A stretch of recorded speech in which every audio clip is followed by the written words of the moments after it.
Hi, it's Chris Snow with the C21 Coastal Team. Thanks again for joining us today. Today's topic is going to be the 3 things that you don't want to overlook when looking at homes.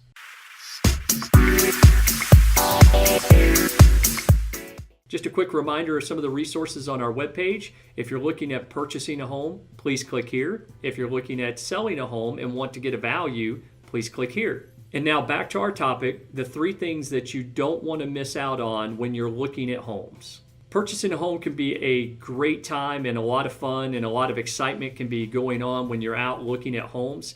And a lot of times people can get caught up in the emotions of things. They walk into a house, it has a great smell, it's been staged perfectly, everything looks good, and you get this nice warm feeling. And what we don't want to do is allow those feelings to cloud our judgment about what we should be looking at while we're at the property.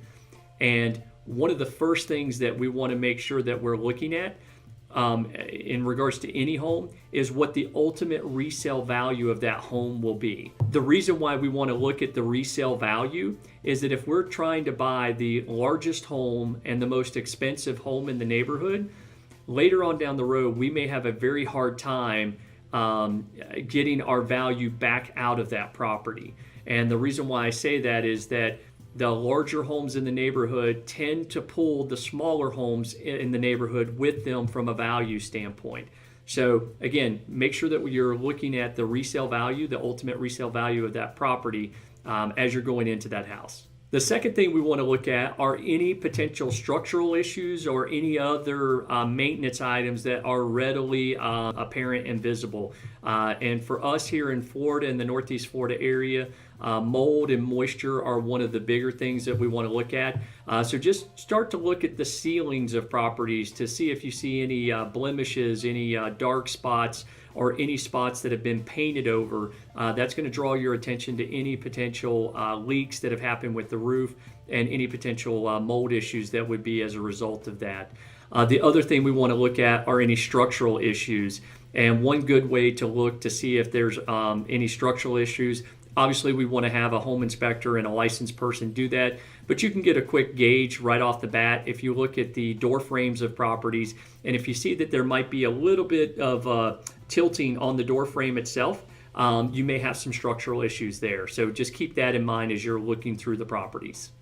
The third thing that we want to keep in mind and look at, and obviously we want to make sure we're getting as much information from the listing agent or the seller of the property, but the big ticket items that tend to come up after closing, we want to just get an idea right up front before any sort of offer is made, what any potential deferred maintenance would be.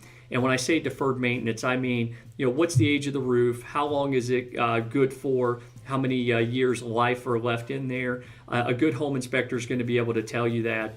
The other thing we want to look at, the major systems, your HVAC, how old is it? How old is the handler? How old is the condensing unit? And if those are starting to show some age, just be prepared that we either want to ask for those to be updated prior to closing, or we have to negotiate with that price in mind. The last thing to look for are, the windows. If you're buying an older home, maybe a single pane window is in there. Just keep in mind that at some point you're going to need to address that. If you break the window, it's going to be very hard to replace, and now you're going to be stuck with replacing all the windows at one time. The other thing that you're going to get out of that is picking up some energy efficiency if it's a single pane window going to a double pane. So the big ticket items again are the age of the roof, the HVAC, and what the windows are. Are they single pane windows, or they've been updated to double pane windows? I want to say thank you again for joining us today on our topic, the 3 things that you don't want to overlook when you're out looking at homes. I hope this video has been helpful, and if you'd like to share this, please feel free to forward this on to anyone that you think it would help.